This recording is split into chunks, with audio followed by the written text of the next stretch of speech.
Diabetic పేషెంట్స్కి తొందరగా sugar పెరగదు బొప్పాయి తిన్న తీపైన.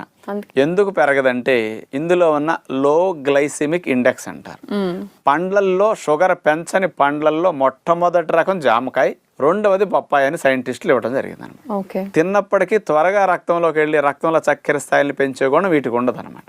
అందుకని షుగర్ పేషెంట్స్ కూడా బొప్పాయిని బాగా తినొచ్చు, జామకాయతో పాటు ఇది మంచిది అనమాట. ఇవన్నీ బొప్పాయిని తినటం వల్ల మన శరీరానికి కలిగే రకరకాల లాభాలు.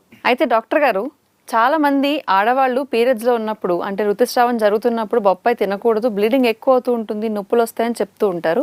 ఇది ఎంతవరకు నిజమండి? సైంటిఫిక్ గా కరెక్టే.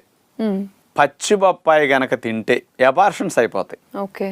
ఎలుకలకి పచ్చి బొప్పాయి ఎక్స్ట్రాక్ట్ చేసి పెట్టారు, అందులో ఉండే మెయిన్ ఎక్స్ట్రాక్ట్ ని. ఆ ఎలుకలకి రక్తస్రావం అయిపోయింది, అందుకే గర్భం నిలవదు పచ్చి బొప్పాయి తింటే.